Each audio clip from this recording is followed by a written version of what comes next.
Hi, everyone. Welcome to the reading of Typhoid Mary. I'm going to give you a little spiel before we get started so you still have time to get a drink and settle in. Typhoid Mary, the play, not the person, had its world premiere 5 years ago at the Phoenix Theater, right as the world was dealing with Ebola. And now here we are, dealing with what we're dealing with. A few of us have been thinking about this play, so I'm joined by the original cast to revisit it in this new way that we share work. I'll let everyone introduce themselves. Hi, everybody. My name is Lauren Briggeman, and I'll be playing Mary and one other secret character.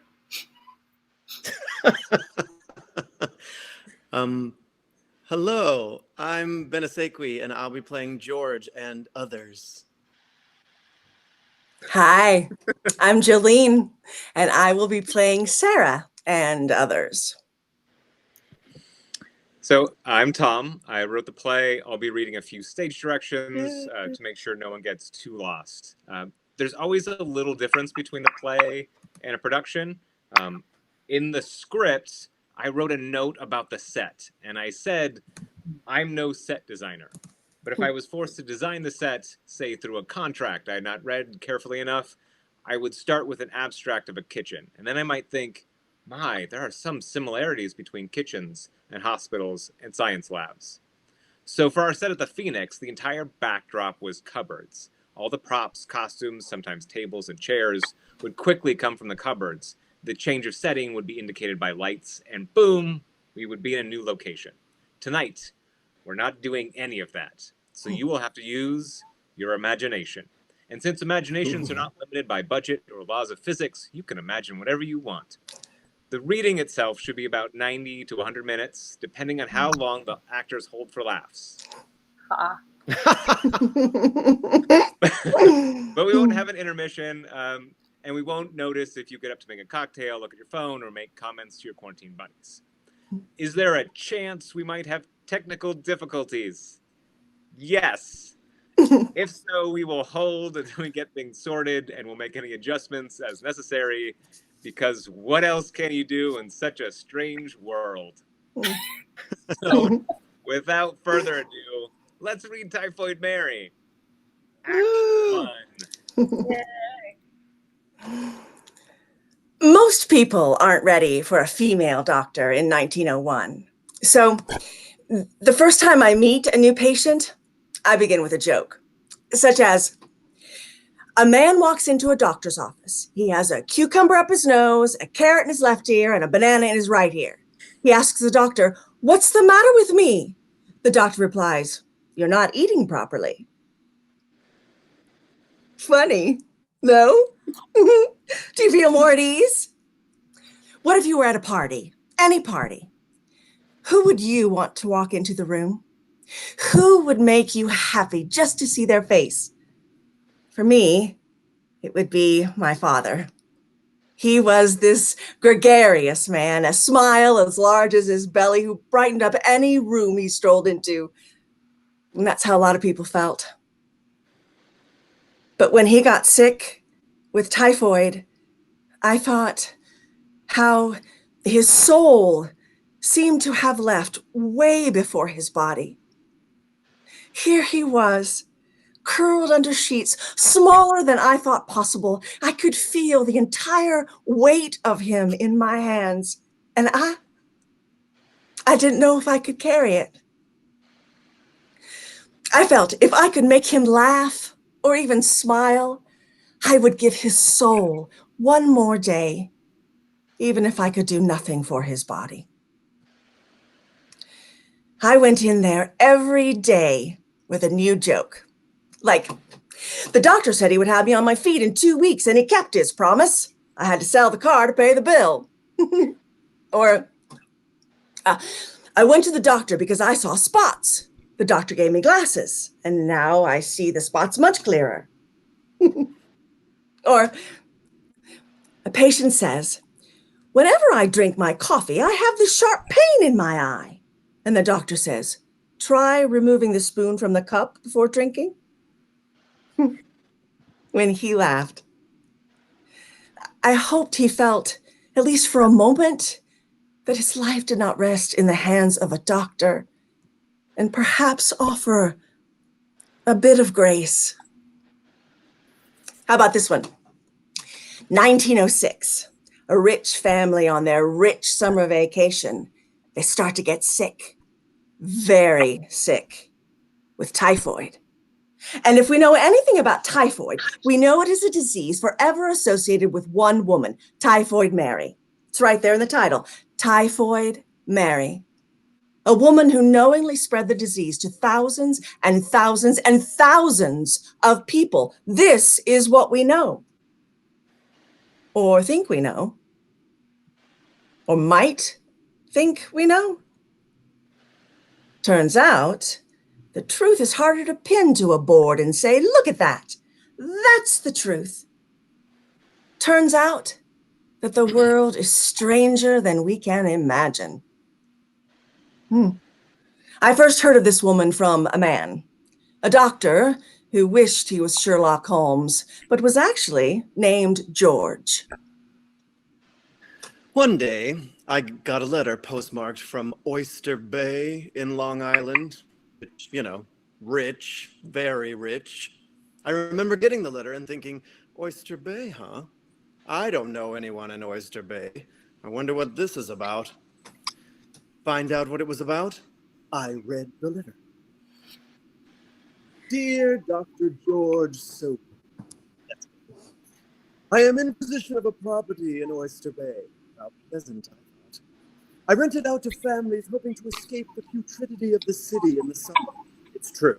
The way sickness passes in the city summer, we might as well all be living in the same unclean mouth.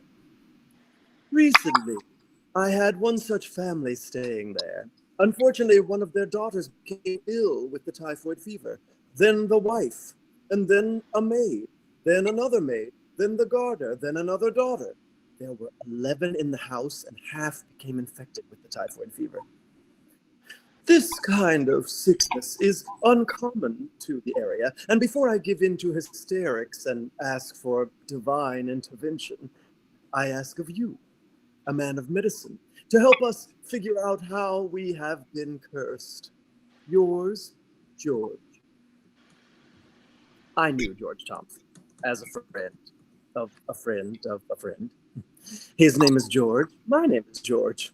From one George to another, how could I turn such a desperate man down? So, okay, sickness. Okay, so logic. Typhoid usually strikes the poor, very poor.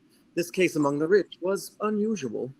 The house had been inspected thoroughly, nothing in the water pipes, nothing in the trash cans, nothing in the fireplace. How would I discover the source of the outbreak? Elementary. I needed to test the people. I requested that George, not me, George, the other George, I requested he give me a list of everyone who came and went to the house. But more than anything, I was wondering about the remainder of the 11, the part of the 11 that remained healthy. I theorized that I was orbiting something heretofore unknown to science. Possible? Yes. Probable? Maybe. But if there is no proof, there is no science. It is belief. It took me over a year to track down each member of the household. Mary scuttles around the kitchen, chopping and slicing, gesturing with a knife. George, in half darkness, listens, takes notes. 6 years old, and Ma'am taught me to cook. Mary, she says, if you cook, she says, you'll never be hungry. And it's true. True as the thing is. She meant it in the simplest way. Eating raw potatoes gives you a stomach ache, but cook 'em and you're all right. That's all she meant. And it's a good meaning. Because if you want to stay healthy, you eat and you sleep. And you can't sleep right if you're hungry, so we eat. That's how we stay healthy. That's how we survive. We cook. But it also has the other meaning. That cooking gives you a skill. If you don't cook, you wash clothes or scrub toilets. Those are my options. Those are all our options. What do you do? Is it more like cooking or is it more like scrubbing toilets? Those are the two ends of the digestive process, and we end up on one end or the other. So, she says to me, you'll learn to cook. I'm only 5 years old. And she puts the knife into me chubby fingers, and it's already slick from animal fat, and I worry that I'll stab something, like the cutting board, or me mam, or me own hand, and the idea will become so irresistible that I'll have to do it. So I try not to think of anything. As I stood there, tiptoed on the wood stool with the animal fat knife squeezed in my fat fingers, Mam pushes pounds of produce in front of me and she says, chop! So I do. And then she says, no! This is how she taught. She makes me do and then says how I do wrong. She makes me tuck my digits so I don't lose them. She makes me slice, not hack. And she says to make them the same. She means them to be uniform, for if they be all odd-shaped, then they cook all different. It's crucial, she says, to make them all work together, she says, which means them all being the same. And this seems like this is easy. But the knife doesn't always do what you tell it.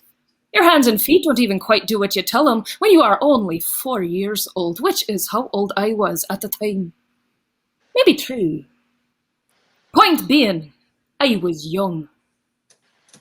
One of the first things I remember is all these veggies Mam made me dice, and I finished up the ugly pile, and me Mam fries them up in a pan with some butter and salt, and some get all crispy black, and some are still fresh as they came out of the ground, and me Mam makes me eat up the whole pile.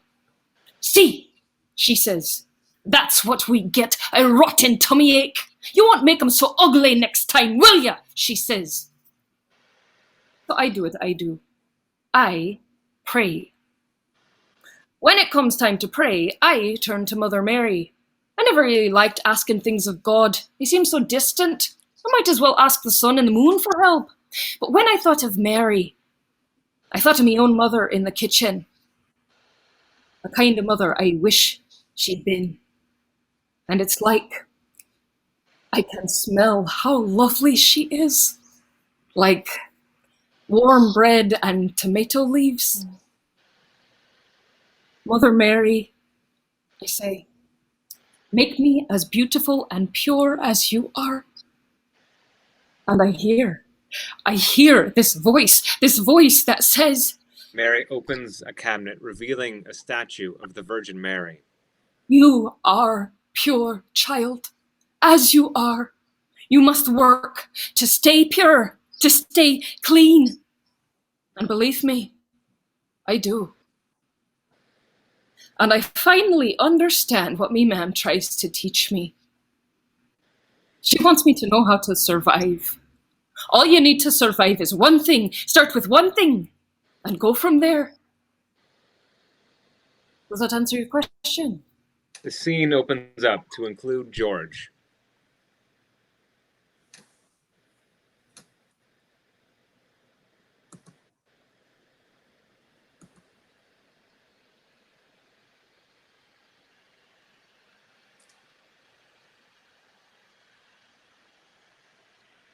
George, are you there?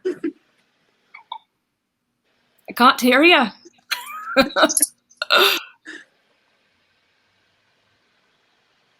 Did we lose George? I think we did. Maybe you should go away and then come back. Well, maybe I should unmute myself. Though. There you go. Hey. All right, let's try it again. All right, let's do it. Okay. All right. That's what It's we do. live. Let's get the technical difficulty out of the way. All right. Mm-hmm. Scene. We'll take it back. Are we all still unmuted? We're also okay. The I think scene so. opens up to include George. Not exactly, or at all. The sound of a tea kettle. Tay. But I appreciate you taking the time. Yes. George can't take his. I know you must be busy. On account of the chambermaid being out sick. Tay. Yes, I heard. Do you want? No.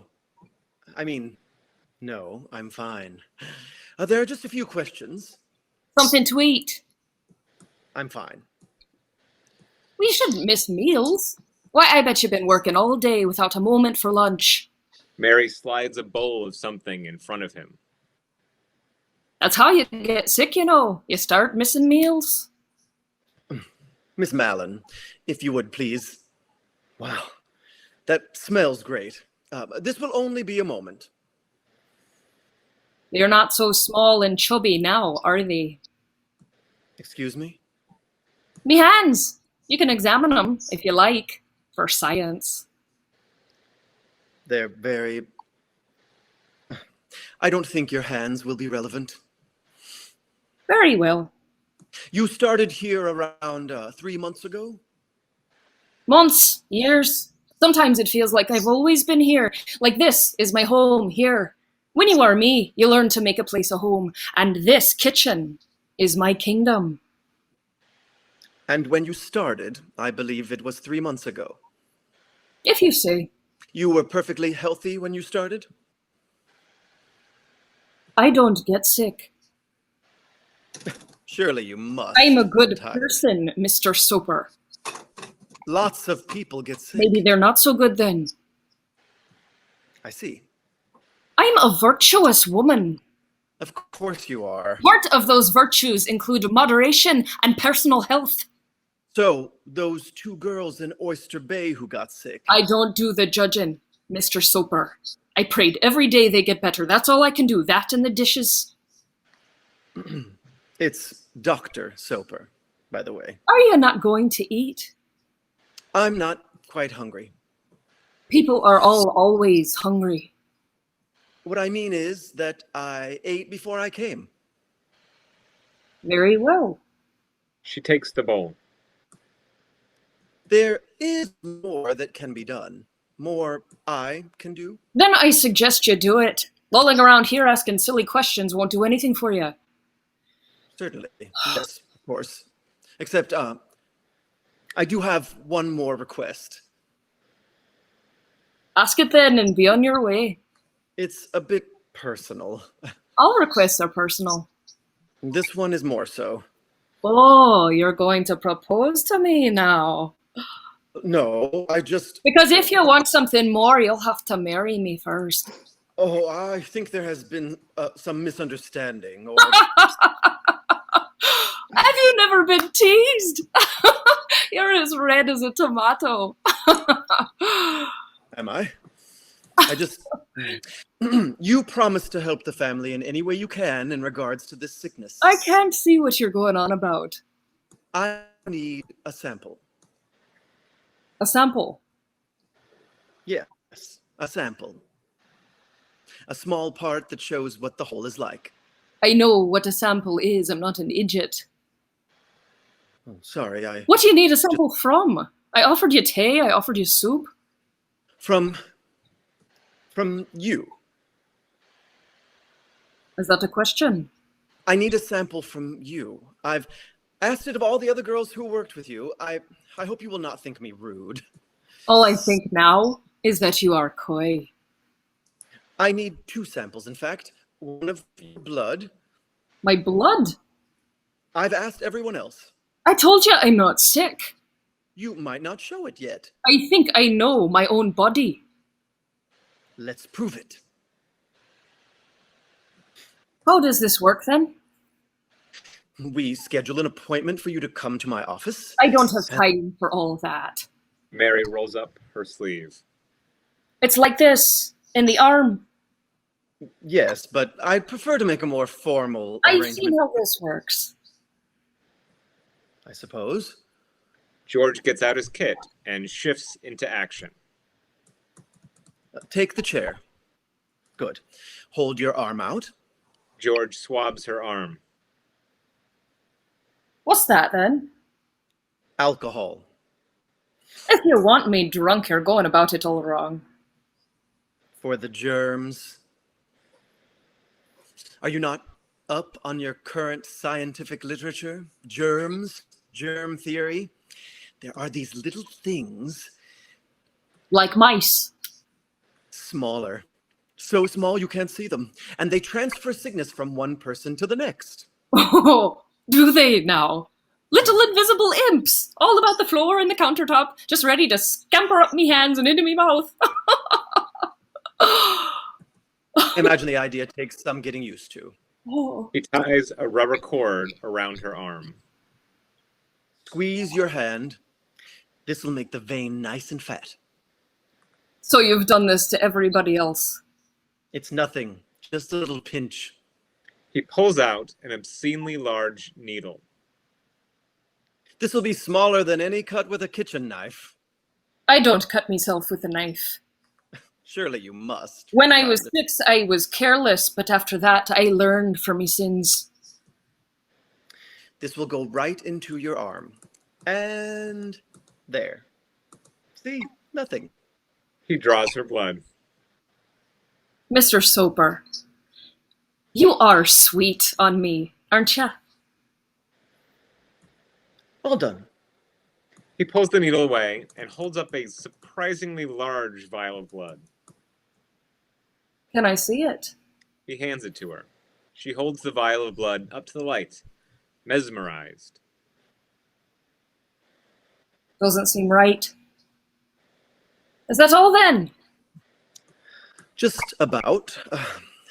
I also need I need 2 samples, in fact. One of your blood and one of your, well, excrement.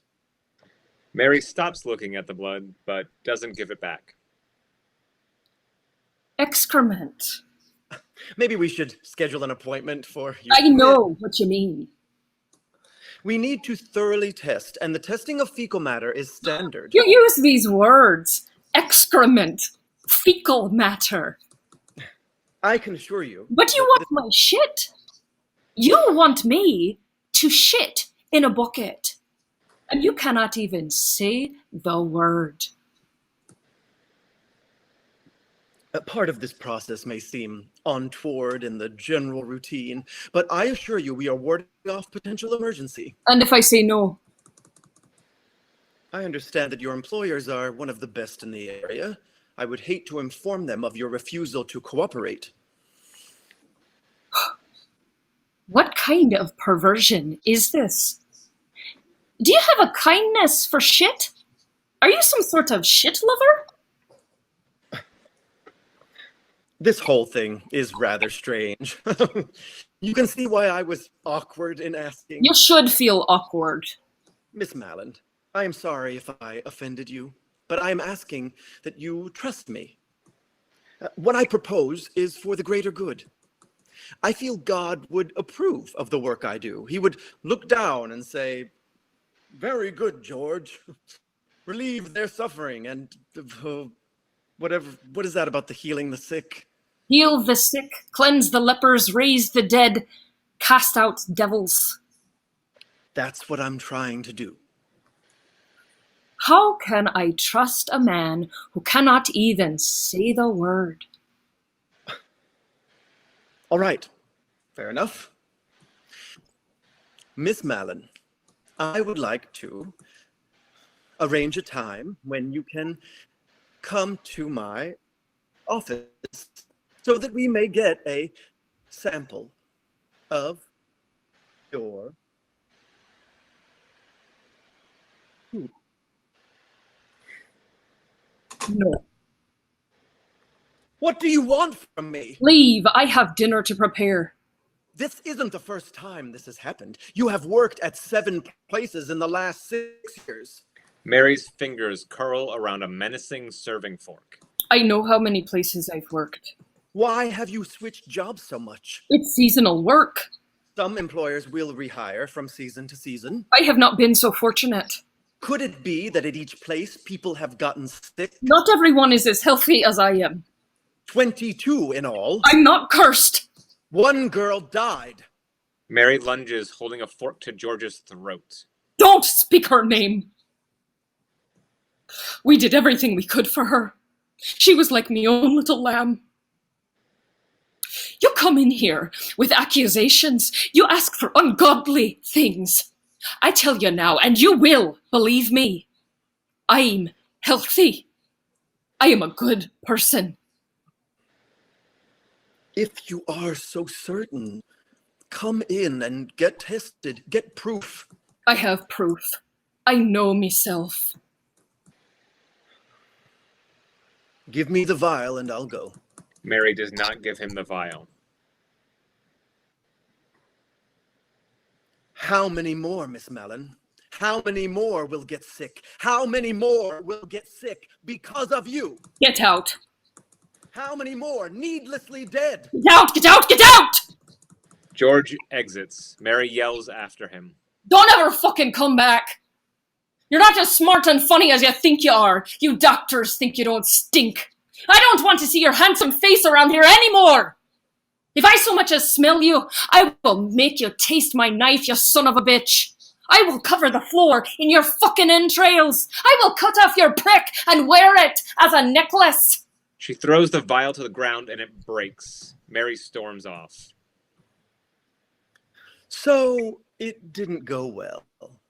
He is now in Sarah's office. Sarah leads George to a table to sit. Mary was not, well, receptive. And I might say, in hindsight, that I might have approached the situation better, but I don't think I had any idea what I was walking into. All in all, I have to say, it went as poorly as possible. Sarah gives him tea. Bless you, Dr. Sarah. This is difficult business. You are too kind. Here, I barely know you, and I'm pouring out my heart. Perhaps it is because you remind me of my mother. Do I? I mean, not now, when she was younger. I mean, she was always old to me because of the difference in age, although she never was quite young and pretty, hard life and all. Which is not to say that you are not young and pretty. You are like a young and pretty version of my mother, which all I mean, I suppose, is that you listen well. I'm just a little shaken. I've never been spoken to like that before. And by a woman, by a God-fearing woman. And here I am talking to you, and you're both a woman and a doctor. I have to say, today has been a very confusing day in terms of gender. If you would rather, do not think of me as a woman. If I squint, I could imagine you as perhaps a large owl. How about you think of me as a doctor? Yes, of course. Well, I'm so glad you've agreed to help me, Doctor. I haven't agreed to anything. You haven't? I haven't. But, your supervisor recommended you. And you thought it best upon meeting me to simply tell me what I should do. Are you not a government employee? Should I not be able to inform you of your task and you will do it? I see why you were not successful with Miss Mallon. A person prefers to be asked. Especially a woman? Anyone who thinks for themselves. I'm a total failure, aren't I? Well, as they say, redemption is not only possible, but entirely worth the effort. Why don't you start by making a case and then ask for my help? Yes, good. Well, let's see if I can muck this up as well. I believe you can. So, my dear Dr. Sarah, as we know, normally a person is struck with illness and they become unwell. They are immediately segregated, quarantined, and as we know of germs, their chances of passing on the illness is minimal. I follow. It's nice to know I can make some sense. So, I have a theory. I believe there can be asymptomatic carriers of disease, persons stricken with an illness who bear no outward signs of that illness, who have no ill effects of disease, yet possess it all the same. This person would be dreadfully dangerous. They would go about spreading the disease from place to place and person to person, allowing the disease to thrive. Sounds terrible. It's worse. Should this person spread this disease to enough people in a given community, the newly sick will surely infect others. One touch becomes 1,000. This infection could become so pervasive that it would affect every member of a house, a town, a city, and on and on and on until we had another plague. Was I convincing? This is the theory? Unproven, yes, I know, but The still, cook, this cook is the key? Mary, yes. I know it seems strange, but when you have eliminated the impossible, whatever remains, however improbable, must be the truth. Okay. Now, What now? well, ask me to help now. Are you feeling very convinced? You should ask before the feeling goes away. Oh, will you help me speak to this Mary? Woman's touch, as they say. On one condition. Anything. I wish to go alone. Oh, but if something should happen. What? What would happen? I was threatened. She came after me with a fork. What did you say? Is there anything I might have said that would have warranted a fork threatening? Did she feel cornered? You might as well ask me what a wildcat feels. All I know is officially you should not be alone. Your approach has not worked. I would go so far as to say it has failed. You came here for my assistance. You will also get my advice. If the danger is so severe, it is time for unofficial. Because if I go with another doctor, people inevitably look for confirmation from my colleague, my possibly very stupid colleague. So, no other doctors? I must go without you. Without me? Of course without me. I don't want to go back there again. If she carries out half of her threats, it will invariably change the quality of my life. No, you certainly will go without me. I mean, officially, you cannot go alone. But past that, no, I will not be going back there. Certainly not. But you should have some backup. Let me know how it goes. The game's afoot. George exits. Dear Dr. George Soper, the house of Mary's employment was exactly as you described it. Unremarkable. It was also in the exact place you mentioned, making it much easier to find than if it had been someplace else. This, however, was the only ease I should encounter on this endeavor, including, I should add, the efforts of my accompaniment. Enter police officer. Police report, Sunday, 1907, June something. I'm out of sorts. Me and the men had to accompany this woman doctor to the house of a sick woman who wasn't sick at all but could make everyone sick because she couldn't get sick. The woman doctor made me wait outside, and the whole time I could smell bread bacon. And I kept thinking how I could really take to a piece of bread, especially bread from the oven. I haven't had fresh bread since my mother died, and I wondered if I might ever have any ever again, when in the middle of that thought, I see this woman inside the house, gesturing loudly with a fork. At first I thought it was the lady doctor. Then I realized this woman is wearing a blue dress, and the lady doctor wasn't wearing a blue dress unless she changed outfits, but that would be a strange thing to do. But I didn't know much about the habits of lady doctors.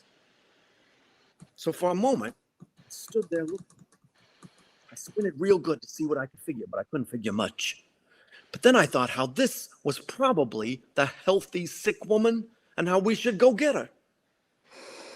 When the police bungled in the door, Mary lunged at me with the fork. I stepped back, falling on the policeman behind me, who put his hand on a hot stove, which upset a mouse, who scared another police officer, who knocked a container of flour into the air, making the kitchen feel momentarily like Christmas. Matters was so confused that by the time we got through the door, the healthy sick woman was gone. One of the police officers looked at me as to figure out what to do next. Another began cleaning the kitchen. Cleanliness is nearby to godliness, is what my dead mother used to say when she wasn't dead. After much shouting and pointing on my part, the good-natured, and by good-natured, I mean a little dumb, police officers began to give chase. But that Mary was quite the sprightly devil, and the policemen were not quite so sprightly. I didn't realize there would be chasing involved today. If there was to be chasing, I wish I had eaten. There is nothing worse than running with a belly only filled with coffee. Gives me awful indigestion. If I definitely knew that running was to be part of the equation, I would have insisted on the bread. The bread would have definitely secured me. Mary darted through the yard, eluding the police officer's grasp. I deduced that the suspect, being a cook, was coated in a thin layer of flour, making her all but impossible to apprehend. When Mary up and overed a fence, I thought the police officer just about choked on his own tongue in amazement. It was clear that the suspect had scouted this area for possible escape routes. For just such an occasion as this, again, she had the upper hand. I watched him unsuccessfully attempt to scale the low wall himself until he collapsed onto the ground. I used the refreshment techniques we have learned on the force. I helped him up, and we walked around the obstruction. There was no sign of the suspect. She had disappeared. Disappear is too matter-of-fact a word. Mary had completely vanished. Poof! Chase had given way, as it does, to search parties. The whole house was upset, from every bed to every teacup. Although it was unlikely she should hide in any cookery. It might seem too obvious. Eventually, footprints were spotted leading from the house to a neighbor's house. Which, I have been informed, is where Mr. and Mrs. Taylor live. Fine people. They weren't the least bit put out when we ransacked their homestead. Suddenly, Mary alone in a closet. As I ran, my heart beat in my neck. I took gulps of air and strides as long as a kitchen table. I felt the demons of hell after me, all cloven footsteps and sniffing snouts and wheezy barks. I hid myself in a closet, which is kind of like a cupboard for clothes. Thinking that made me feel better, because cupboards were in kitchens and kitchens were my kingdom. The servants of Beelzebub might have invaded my kitchen, cutting off access to my knives and crockware, but I could start over with this fork. And I was still wearing an apron, so that was 2 things. And this closet would be my cupboard, so that would be 3 things. I looked around the closet to see what else I could use. Maybe I could fashion a hanger into a whisk or a spatula. I had got all the way up to 11 things when I heard footsteps outside the door. I held me breath and whispered prayers inside. Mother Mary, Satan has appeared at my door 3 times, and I have fended him off with only utensils and my wits. If there was a time to blind the world with the bright light of the rapture, now would be great. But no light came. I heard what sounded like a mouse whisper. It told me to be calm. Hours were spent in the chase. Finally, the most bulbous of the police, the one I believe was responsible for the disturbance of the flower, redeemed himself.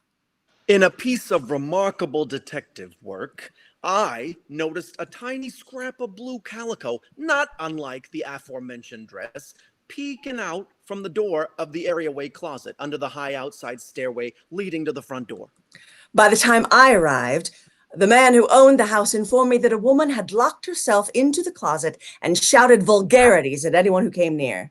Motherfucking fuck, what the fuck do you want? Go the fuck away! The lady doctor conferred with the suspect through the door. Mary? Fuck you, fuck you, fuck you! I made another effort to talk to her sensibly. I believe it's important to start with chit-chat before I worked my way up to asking for her specimens. Mary, have you heard the one about the woman who locked herself in a closet? Fuck you. I know you are convinced the law is wantonly persecuting you. Just because I'm paranoid doesn't mean you aren't out to get me. Why don't you come out and we can talk about this? I've already spoken with the doctor, if you can call him that. He seemed not to be able to tell the difference between health and sickness. That seems to be a minimum qualification for the job, doesn't it? If I let him stick around much longer, he might have pronounced me dead. Don't you want another opinion? I have my own opinion. Throughout time, people have known when they are not well. Only now do we go to doctors to tell us what we need. I'll tell you right now. Eat and drink in moderation, get plenty of sleep, keep mind and body clean. That's it. Please, Mary? They thought a woman would convince me. I suppose that is what the thought was.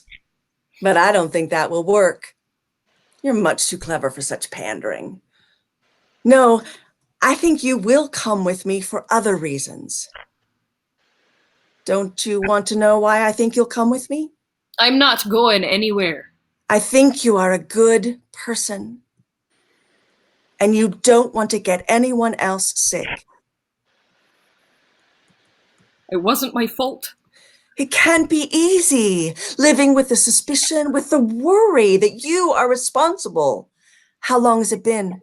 How long have you kept to yourself? How long have you prayed each night, never knowing? Me mam's name was Sarah. Is that right? I believe so. I believe that's right. That's something, isn't it? I don't trust your tests. They're carried out with scientific rigor. That's the thing. As soon as it turns to science, I can't say anything because I don't know anything about it. As soon as it turns to science, I lose. Oh, this isn't about winning and losing. Sure feels like I have a lot to lose. Won't you trust me? You want me to trust you? You aren't asking me. You're going to drag me in no matter what I do. What kind of fucking choice is that? The only choice we ever have. To act with grace. There's still time. You can still do this gracefully. What do you say? I choose without grace. Showtime. I began to kick in the door, which is much harder than it would seem. As for Miss Mallon's state, she came out fighting and swearing, both of which she could do with appalling efficiency and vigor. She seemed to have no difficulty managing both tasks simultaneously. The whole time I heard words coming out of that woman's mouth like nothing before in my life. She cursed me, the doctor, everyone currently in the house, her current employers, all her former employers, and lots of people I didn't even know. And when I say she cursed, she did so in such graphic detail that it made my stomach upset. Had I been a woman and pregnant, the baby would have come out all wrong. It was clear that everything that came before was merely a warm-up. Here was a true poetry of vulgarity. This was a woman that could befoul your name in iambic pentameter while conjuring up layers of metaphoric imagery that would take years to properly appreciate, if appreciate is the right word. There was nothing I could do but take her with us. The policeman lifted her into the ambulance, and I literally sat on her all the way to the hospital. It was like being in a cage with an angry lion. At the Willard Park Hospital in New York, samples were taken and examined. And note the part that you have probably skimmed the letter to find. Typhoid bacilli was found in her stool. As we speak, the health department is transferring Miss Mallon to an isolated cottage operated by the Riverside Hospital on North Brother Island in the East River, near the Bronx. I was told that late into the evening, locked in jail, Mary finally tired herself out and fell asleep mumbling bad words in a hoarse voice. Bless her fucking heart.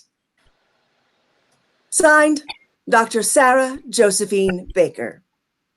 Lights slowly fade on Mary. In darkness, a figure enters, dressed darkly, wearing a plague mask. It looks like a primitive gas mask, leather with a long beak-like nose, no mouth, and two inscrutable black glass eyes. The figure carries a small model of the set, complete with a small Mary. The figure is joined by two others. They are judge, jury, and executioner. What to do? With this woman. With this Mary. Trial.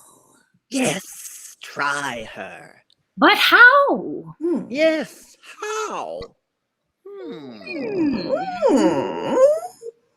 What's wrong? Sick. Is she? Yes, sick. Well, I can smell the sick on her. We can't have sick smells walking about. we can't dispose her, can we? Why not? Rights. Human rights. Oh, yes, people like their rights, don't they? If we were to say, Would you rather? Her rights. Or The lives of thousands. some people might choose her. So no trial. no, definably no. How does she keep her kitchen clean? Tidy. So clean? Not messy. Organized, but Dirty. not dirty. But not clean. No, not clean. Terms. The invisible carriers of sick. We should dispose. Tell us, what wrong has she done exactly? Got sick. Got others sick. We say, how many more will get sick? Others might say she is like the discovery of a new solar system, of a new element, a new species. Science has never seen a healthy carrier. We cannot know what will happen. Which is why disposal. We say, in these modern days, we learn more. Sick is not black and white, sick is gray. One day she might have felt a little typhoidy.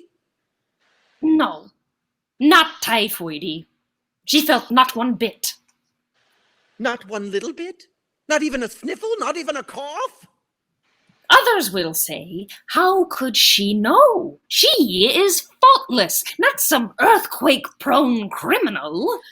How could she spread sick if she had no sick to give? That is the new mystery science. She is just a carrier, an anomaly. Strange. The world is stranger than we know. This new science does stretch the imagination. What can we do with anomalies? They are so... Messy. Yes, messy. We should just put her out of her misery. Dispose. But how? One quick smite. How quick? Watch. Executioner attempts to squish the tiny Mary figure with a finger. Ooh. Look how she fights. I'll squish harder. Still, she fights. This isn't working. Maybe I'll try later, after we've eaten. Executioner stops trying to squish tiny Mary. All stare at the model set. Quarantine. Quarantine? Yes, quarantine. Carriers should be quarantined. This should be law. It would be new law. She broke no old laws. It is needed. It is good. It should be done. By what right? Yes, by what right?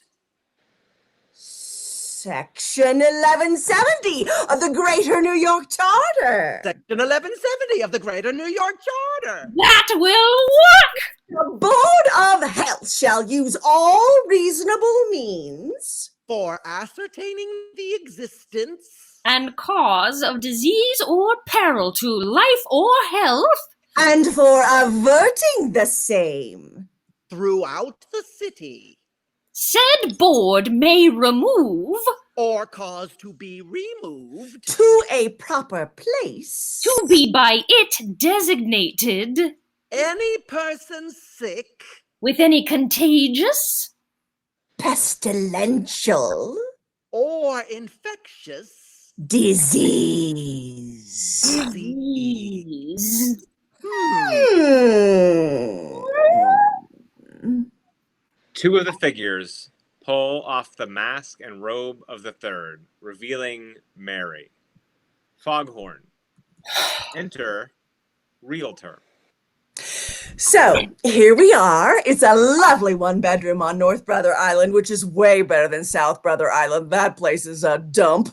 You're just a stone's throw from Manhattan. I couldn't probably throw it that far, but you probably could. You're so sturdy. So this is just like Manhattan, but so much more isolated. You'll appreciate the convenience and the quiet. It comes pre-furnished with a vintage bed set and rustic, cozy amenities. That means a bathroom. Not that there's a bath, but there is a large bucket. You use that however you like. Is there a kitchen? You cook? How quaint. I mean, who has the time? I would love to cook more, but with work and the kids' soccer practice, it's lucky we eat at all. There seems to be a, what do you call it, stove, I guess, or an oven, maybe? The fire pit. Like I said, rustic, cozy. But look at me doing the hard sell. It's not like you have, well, a choice. It's not like you can choose to leave. I'm imprisoned here. No one told you. Typical. Why these things always fall to me, I don't know. We prefer to call it involuntary residency. How will I cook? How does anyone cook? Fire? Maybe order takeout? Although I don't know if anyone delivers to Typhoid Island. If I clean this plank, it could be a cutting board, and that would be one thing. That's the spirit. And this rock could be a meat tenderizer. Two things. Did I mention you get to have a dog? He's old, but you know, still alive. The pound called him Captain Zuzu, but you can call him whatever you want. I'm sure he won't mind. He mostly just lays there. I could use his collar for something. I'm not sure what yet. Well, I'm sure you'll think of something. I will die here, won't I? Think of it this way. At least you won't have to move again. Moving is the worst. Do I know you from somewhere? Did you ever rent property on the Upper East Side? Tell me a joke. Oh, I would love to chit-chat or play make-believe or whatever, but I should be off. Here's my card, just in case, you know, freedom. Realtor goes to hand Mary her card, then decides to place it on a table. Ta-ta! Realtor exits. Once she's alone, Mary opens a cabinet, revealing a statue of the Virgin Mary. She prays. Mother Mary, they have incarcerated me. I am like the wrongly convicted man, but a woman and therefore much, much more innocent. I planned to tell the judge me story, how I was a cook and now they would not let me cook. And they thought I was a liar, but they were liars. But when I saw the judge, he looked like that man, George. That man George who had come to see me, he looked like that man George in the way that other people look like that woman Sarah. He looked so much like him. I realized he was him. I could not hold back. I felt the righteous hand of the Lord squeeze my vocal cords and make the words come out. I spit at him. George, this is all your fault. You made a mistake and ruined me. He told me to contain myself and proceeded to quote the law to me and to quote jurisdiction. And I called his name again, and he said the words contempt of court. And I began to speak again, and he said, my name is not George. Can you believe it? He insisted he was not who he was. Has the world gone upside down and inside out? Are all the innocent thrown in jail? Are healthy women now thought to be sick? Maybe now all the healthy people go to hospitals while the sick go about their day. Maybe I am so healthy that I must be kept away from the rest of the population. Will I ever see anyone ever again? A whisper in the darkness. Be patient. Is that you, Mother Mary? Be patient. I will. Be patient. Be calm. Be virtuous. I will. I will. I will. Ours is the history of the clean, of the pure, of the untouched, of the good, of the beautiful, of the true. End of Act 1. Act 2. Sarah visits George in his office. Dusty, Excuse me? your office. Not dirty, exactly, but not clean. Oh, well, you know. I expected to see the collected works of Sir Arthur Conan Doyle alongside the medical textbooks. You must keep those in your heart. It's good to see you again. Everything going well with the whatever it is that you're doing? I read your article. Really? You did? What did you think? I'm told I could turn it into a book, but don't let that dissuade you. I want to hear what you really thought. Was it scientific yet accessible? That's what I was going for. Scientific yet accessible. They've imprisoned her. I believe the word is quarantined. Oh, that's a much nicer word. What were they supposed to do? You think they were right to deprive her of her liberty? This is all new. There is no law for this. This is their best, worst option. But quarantine? Why was it a first resort? Shouldn't it have been a last resort, or at least a third resort? You met the woman, and I am being generous when I say woman and not say loudmouth lunatic. So what if she is passionate? She could keep her mouth shut and play nice for a moment. Is that it then? They imprisoned her because she didn't plead enough? Because she didn't make nice with the judge? Perhaps they didn't know what they were doing, so they quarantined her to buy time, and then kept doing it. Sometimes it's easier to keep doing a thing than to consider if you should be doing it. But is that justice? You know as well as I do she wasn't the only healthy carrier we've found. Certainly, she wasn't locked up because she was an immigrant and poor and a woman. If it does any good, at least having her there serves as a warning to everyone to be careful. Oh, so they make an example of her. Now everyone feels safer. They might not be safer, but they feel safer. I don't know if that's totally fair. Fair. I just mean... If we are in the business of making examples, why not go all the way? If one unfortunate woman must be labeled Typhoid Mary, why not send her other companions? Start a colony on some unpleasant island. Call it Uncle Sam's Suspects. There collect Measles Sammy, Tonsillitis Joseph, Scarlet Fever Sally, Mumps Batilda, Meningitis Matthew, add Typhoid Mary, request the sterilized prayers of all religionized germ fanatics, and then leave the United States to enjoy the glorious freedom of the American flag under a medical monarchy. Although, to be fair, what is the alternative? Turn loose a woman who is known to have infected at least 28 people? I just have this weight. I know. Did we do the right thing? I'm going to see her for the book.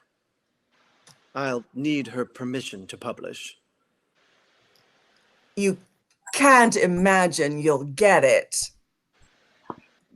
I don't see how she is in any position to bargain. Foghorn. Mary works in the kitchen of her own devising. George sits. If God is in any room of the house, he is in the kitchen. That's where miracles are made. Whipped eggs become soufflés. Heat creates all sorts of new flavors and things you would never eat on their own. Raw meat, flour, baking soda become our very lifeblood. Eating is one of the most intimate acts. It is when something else is transformed into us. All I want is to make one meal that transcends. In my entire life, that is what I will do. Me ma'am, she says, if that's what you want to do, then do it already. What's stopping you? But I think to myself, what's stopping me? Not in a rhetorical way, but in a way that really asks, what stops me? I came here over a year ago, and I thought, the food here is ashamed of itself. And they would not let me cook. They gave me no kitchen, so I made my own. The sound of a tea kettle. Tea! I appreciate you taking the time. Yes. I know how things have been. Tea! No, I'm fine. There are a few questions. Something to eat. I'm fine. You shouldn't miss meals. That's how you get sick, you know. Actually, I have no idea how you get sick. I don't even know how I get sick, apparently. Mary slides a bowl of something in front of him. I made a salad from dandelion greens and mushrooms I found on the island. I balanced the bitterness with the nutty sweetness from some acorns, and I even used a dash of me ration lemon for a little acidity. That's nice you get rations. Unjust imprisonment is fine, but they don't want me to get scurvy. That might be morally reprehensible. Miss Mallon, if you would, please. What do you need? I have a proposal. Is this about marriage again? I'm flattered, really, but the living arrangements are non-negotiable. Believe me, I've tried. This is about your condition. You're not going to insult me by not eating. Of course not. I can tell you are a man who enjoys eating. I do, but as it turns out, I just ate. Did you really eat? Until you have tried my food, you haven't really eaten. You are wondering if I poisoned it. Well, If I wanted to poison it, I would have. I see. Mary puts a fork in his hand. George scoops up a bite before he eats. I want to write a book About false imprisonment? about you. So yes. I just thought you should know before you poison me. You don't know there is poison. I know there might be poison. Just like I might be sick. So will you let me tell your story? I'll let you take a bite. If you are poisoned, the answer is no. He takes a bite.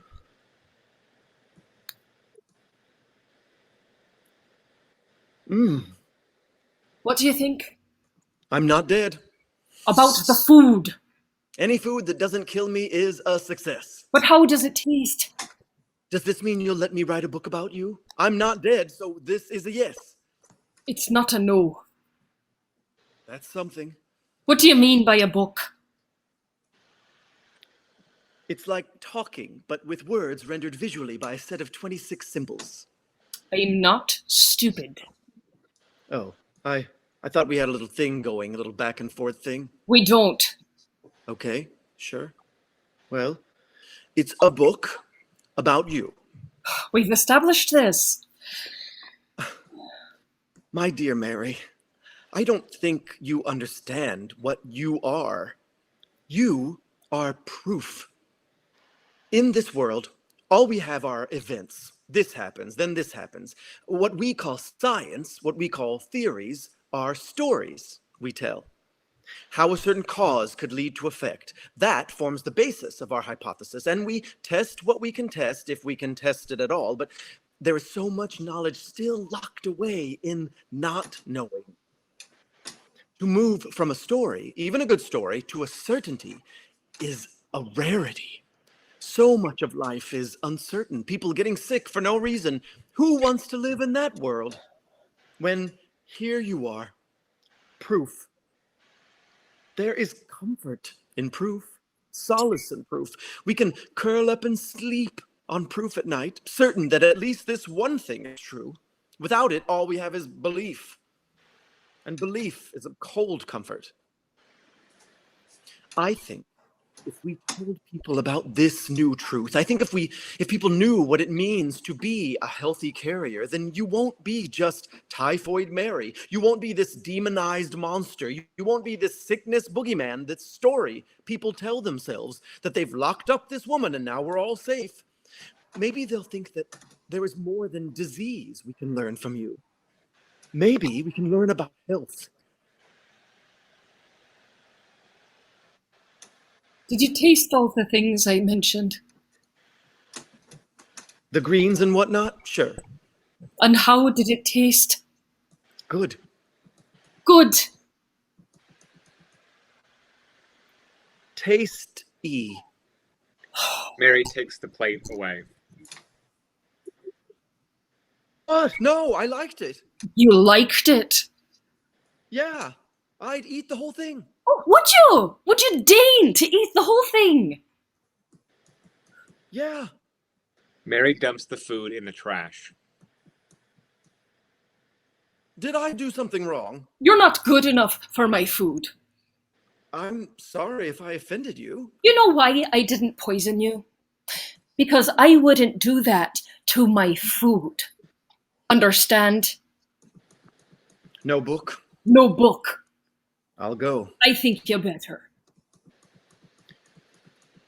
Get a lawyer.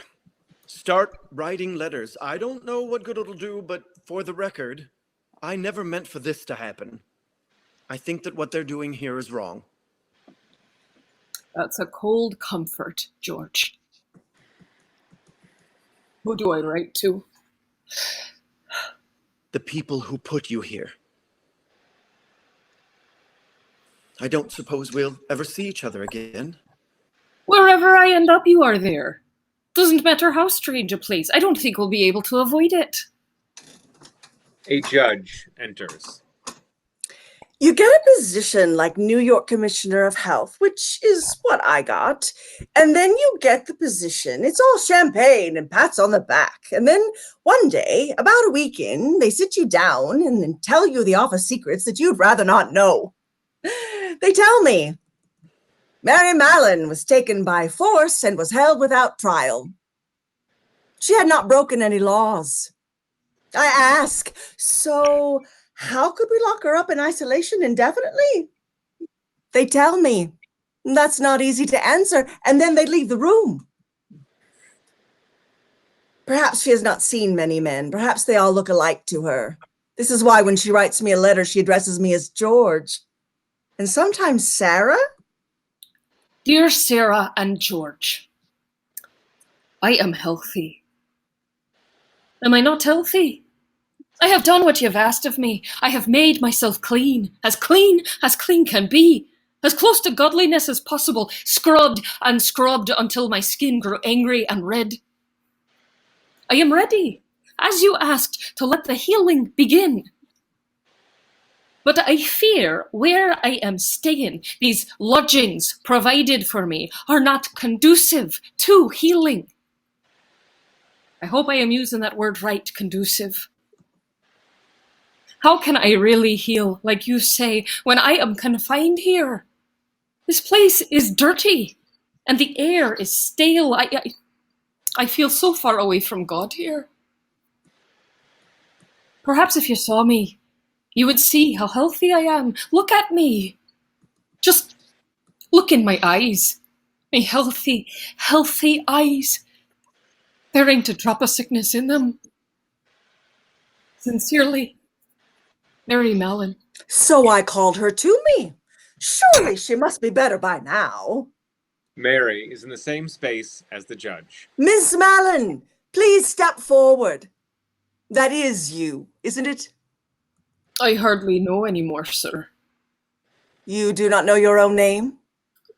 There are all sorts of things I thought about myself, but they aren't the same things as others think about me, sir. Well, I'm sure we can all agree on your name. Can we, sir?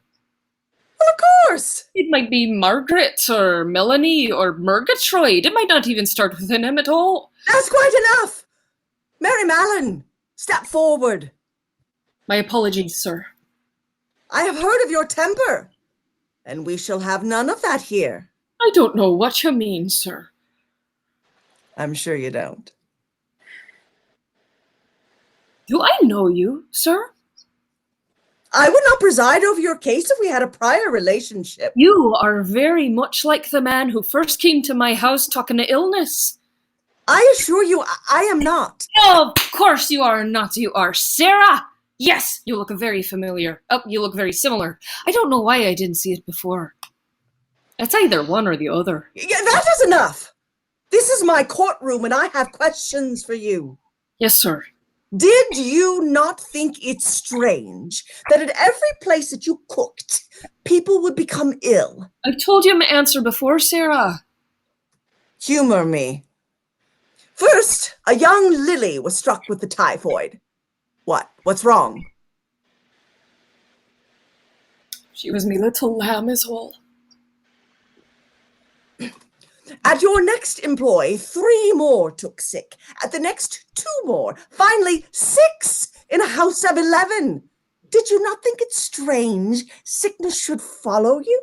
I thought myself in God's grace. It is the world that is dark and strange and full of sickness. It was George who told me there are little creatures that make us unwell. Sounds like imps to me. I carry the light of God in me that burns it all away. I have received your letters.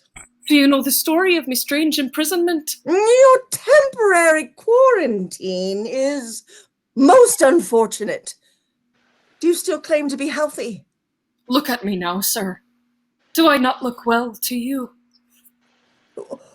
I'm an expert of law, not of medicine. Have we been so confused that a judge cannot use his own judgment? I have spent 2 years in isolation. Well, it seems only right in this world that you should be better. I know I am, sir. I'm inclined to give you freedom, conditionally. Anything. You must refrain from working in the kitchen. Is that all? Do not take this lightly. I've prayed for this day. The domain of medicine is filled with serious people. If they feel their authority has been breached, it will be handled swiftly. You cannot cook for another single soul. I swear on me mother's ugly corpse. Do you promise before this court and before God? I promise not to prepare food for a single soul. Then you are hereby free to go. Oh, thank you, Sarah. Thank you so much.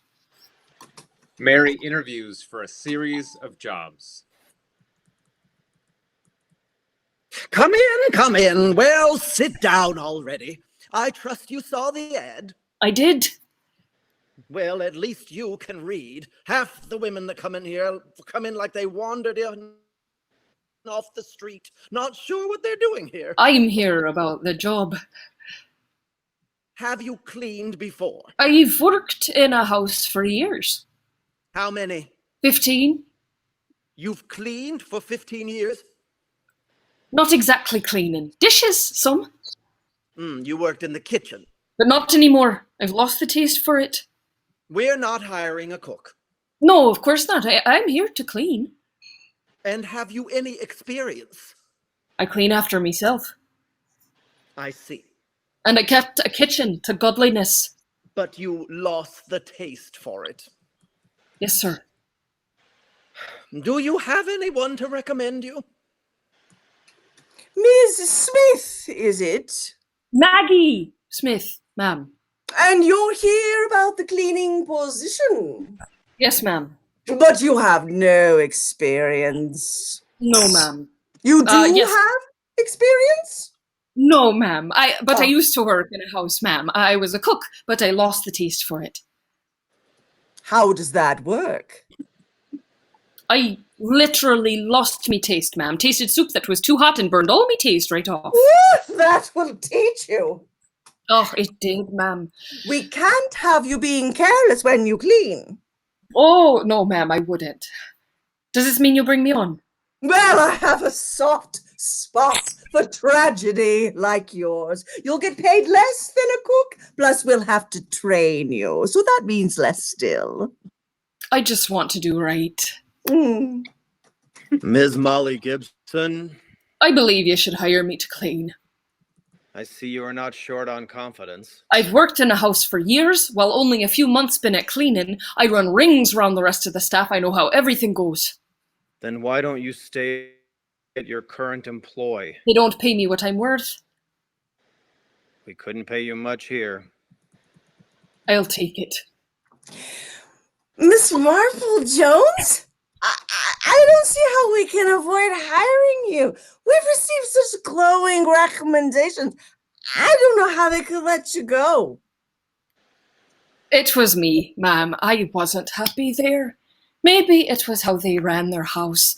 Plus, I'm just scraping together on me wages. Oh, well, I don't know if we can pay you anymore.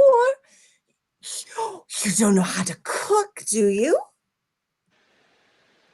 No. Oh, well, that's what you should do. Learn a real skill.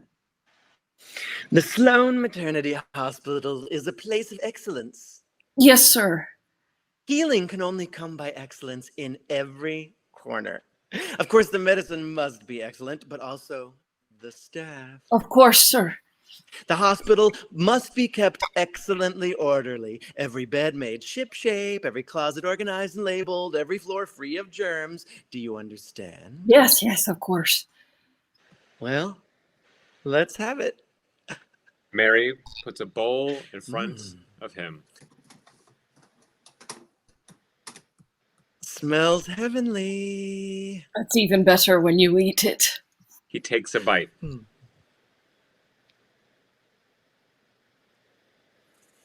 Welcome aboard, Miss Brown.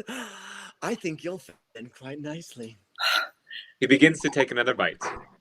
A knock from inside a cabinet. Mary? Is that you? Mary opens a cabinet to reveal the actual Virgin Mary. You are at a maternity hospital? It feels right to be in a place of healing. Mary! What are you doing? Surviving. Mary! Which end of ingestion would you have me work on? I have lost 2 years. Would you have me lose more? You swore in court to God and everything that you would not cook for a single soul. I did not swear to you. I would not do that to you, Mother Mary. But God, Mary! God feels so far away these days. He has done me no favors, and I will do none for him. If you do this, if you take this job, I cannot protect you. Why do I need protection? I am pure, God damn it, pure! Mary slams the cabinet shut. Sarah enters.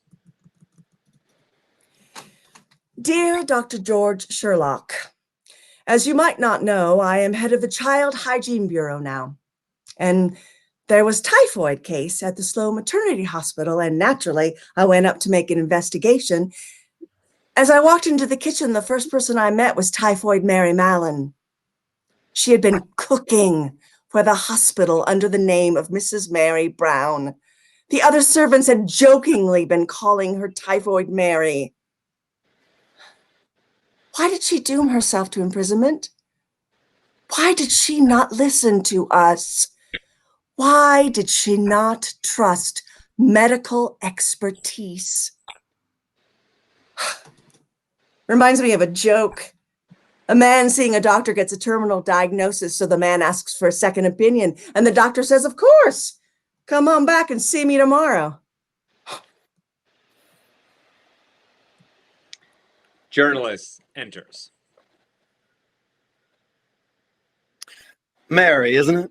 They told me you'd be in here. Oh, not too close. No handshake or offer of a drink, okay? I'm sure that's how it works. One touch and I'm in quarantine too. No, thank you.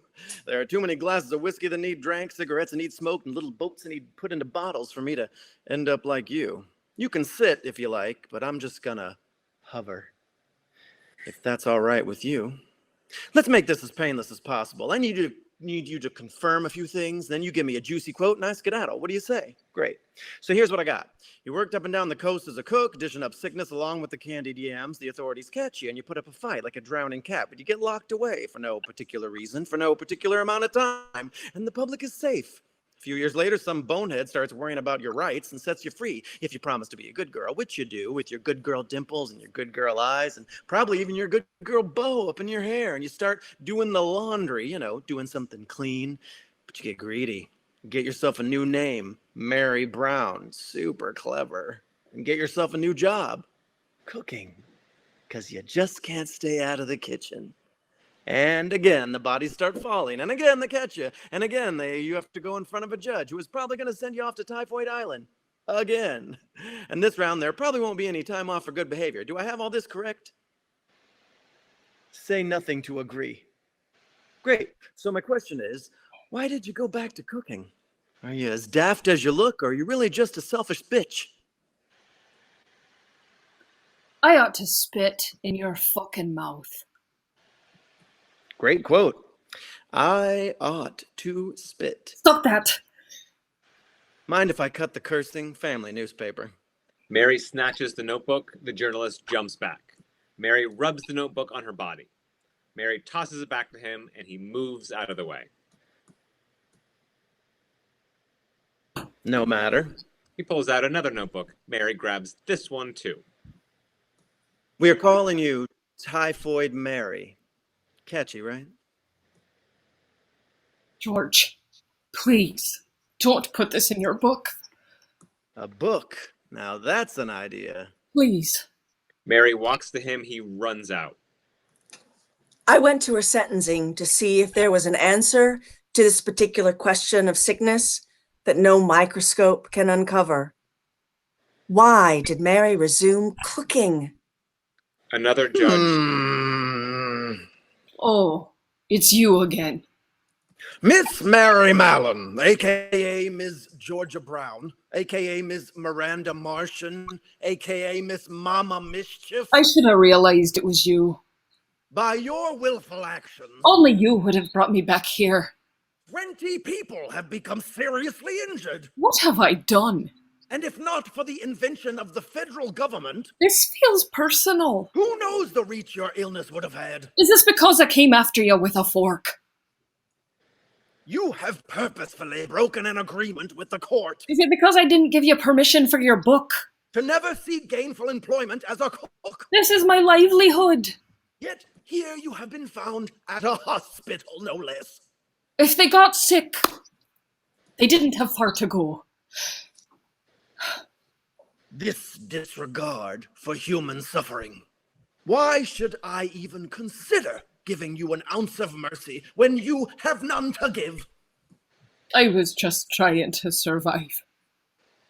And well, you might, if only everyone who met you could say the same. I never asked for this. We never asked for what we're dealt. We can only choose to act with grace, That's right. or without. Maybe some situations demand us to be graceless. They demand us to be powerful and tough and loud and scream and curse until we get what we want. And how has that worked out for you?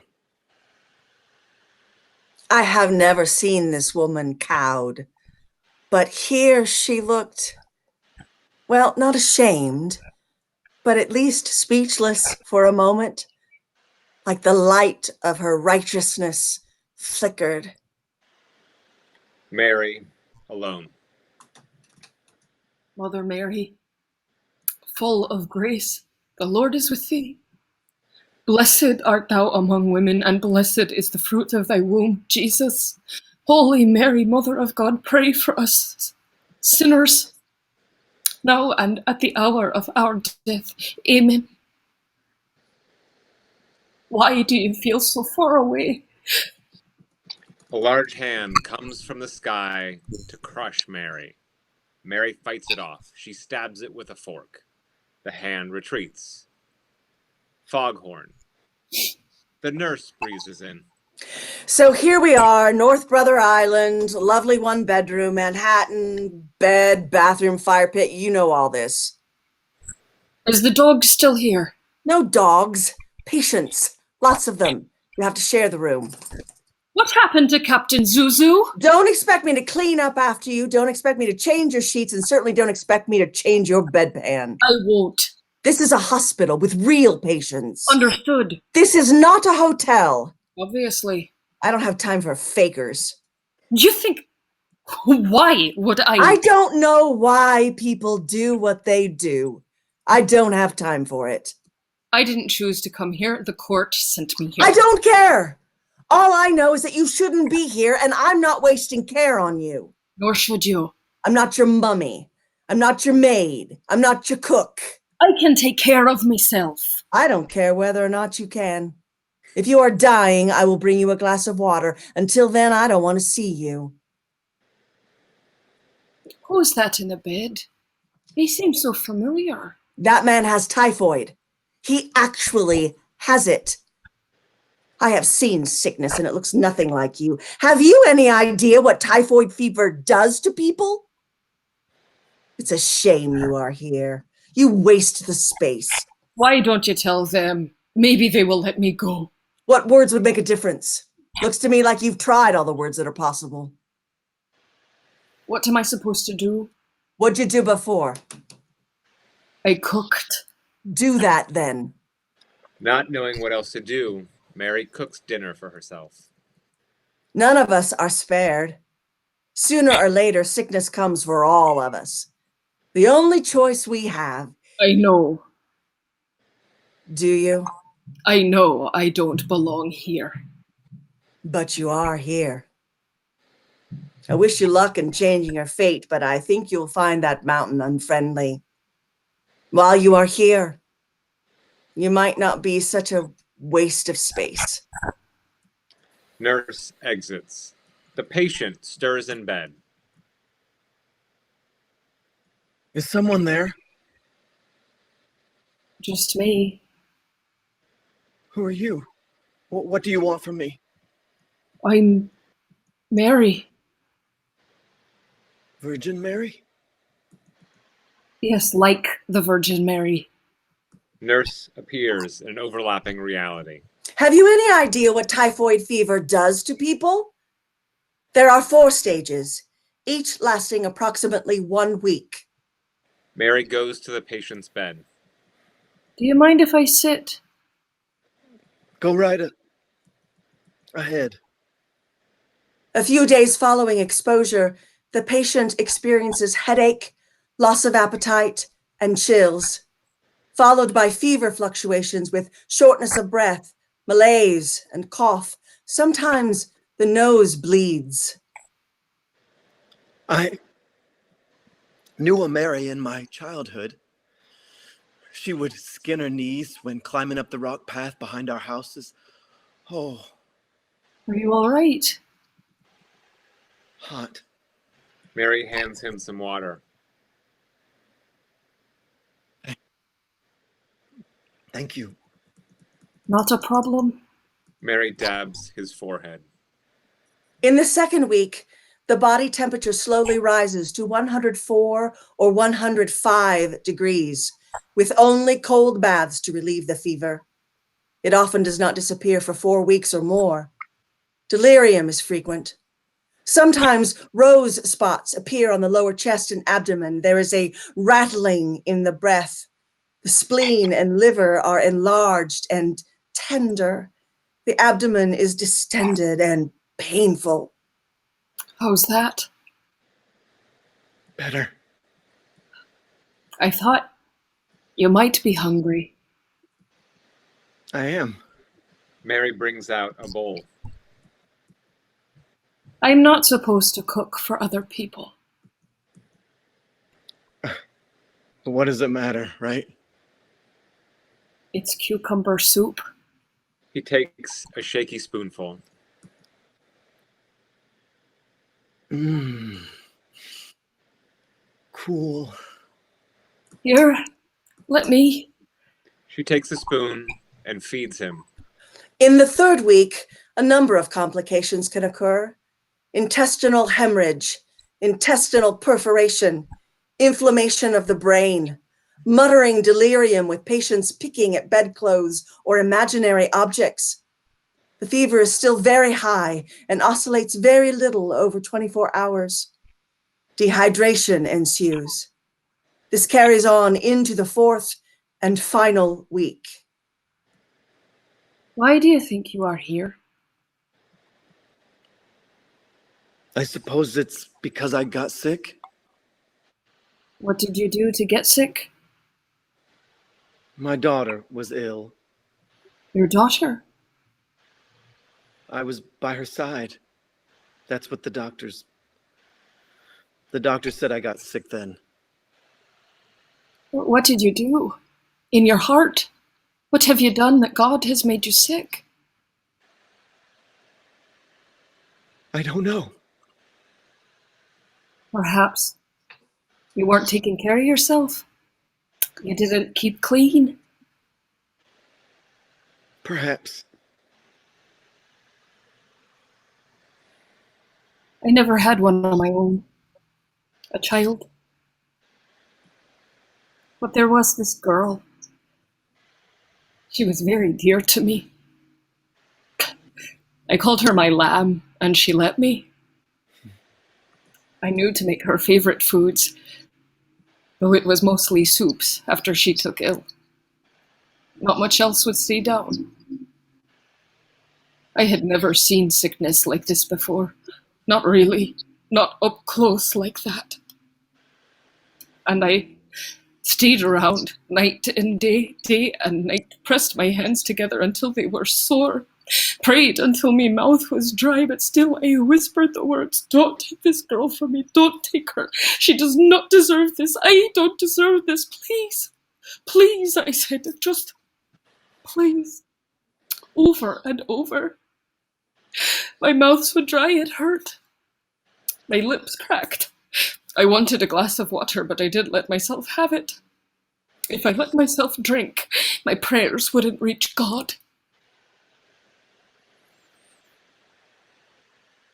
She was gone anyway. Nothing I did mattered.